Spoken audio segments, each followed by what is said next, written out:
Senior fellow at Defense Priorities and host of the Daniel Davis Deep Dive YouTube show. This was a well-coordinated and well-funded operation, as we know. How was Hamas able to carry out this unprecedented deadly attack against Israel? You know, they've been doing this, and more and more information is emerging that this has been planned in some respects, possibly even more than a year. But definitely many months, heading back all the way into the summer, where they had been slowly gaining resources, building up their stockpiles of information. And then they've also been conducting a very sophisticated misinformation campaign to make the Israelis think that actually Hamas was going backwards and that they had no interest in having any kind of conflict. They were actually making comments on radio stations or radio networks that they knew the Israeli intelligence was listening to, so that it lulled them into a sense of security. And so when the thing launched off, it caught them completely by surprise. Planning this for an entire year, and we know Israel has one of the most advanced and sophisticated domestic intelligence agencies because they have to worry about both Hamas and Hezbollah to the north there. So how do you think this went undetected?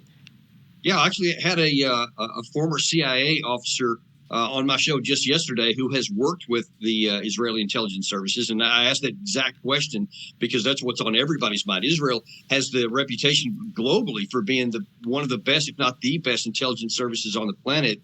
And how could they have been so wrong? And a lot of things conspired to cause this. Number one is over the summer, there was intense internal disruption within the Israeli society over this judicial reform that almost caused a civil war type split. And a big chunk of that was thousands of reservists refusing to do their duties. And a big chunk of those were intelligence. So they weren't even paying attention to what was going on there. Simultaneously, you had the Hamas side had been using years of experience of dealing with the Israeli intelligence services, and they knew how to deceive their censors, and they knew where they were, they knew how to avoid them. So they were very disciplined in how they operated. So it was a combination of a good job by the Hamas side and a bad job by the Israeli side at a critical moment. We know Hamas says they also got help from Iran, but Colonel, the way the terrorists began the attack with those drone strikes targeting Israeli outposts is similar to what we saw in Ukraine.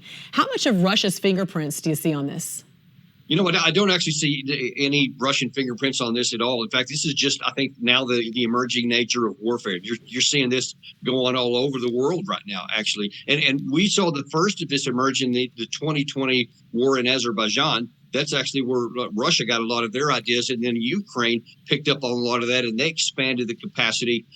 Ukraine was actually one of the first to use those drones where they dropped bombs onto targets. And that's exactly what we saw Hamas use yesterday.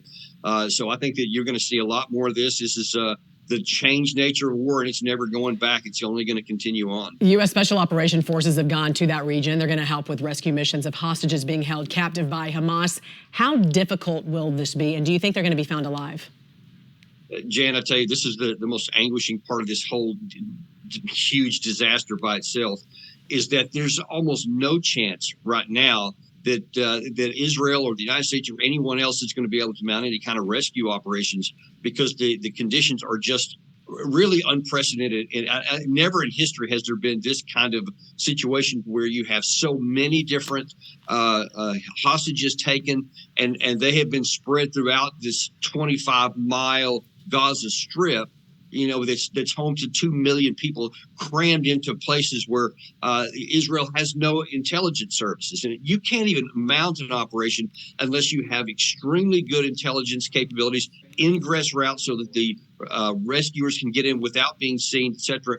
And of course, this was part of Hamas's plan from the beginning. So you can count on the fact that they have these hostages in places where it's going to be nearly impossible to find and even more difficult to get into. And what should the U.S. response be to this? How do you see this playing out in the coming days and weeks? You know, it's important that the United States, you know, honor our allied responsibilities towards Israel. We've been there forever. They're, you know, the best democracy in the Middle East. And we can certainly help them with ammunition, which we've done, intelligence support.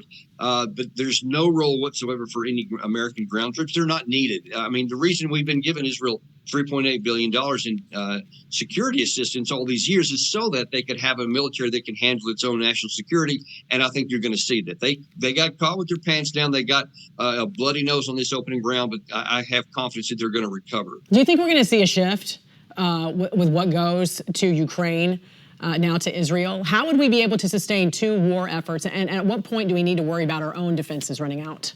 Man, Jan, we're there already. There was a quote by a Dutch general just yesterday who was, in fact, answering this very question because, Ukraine continues to ask for more and more and more, especially after this summer offensive where they've used enormous amounts of the things that we've given them, and they're in desperate need for more.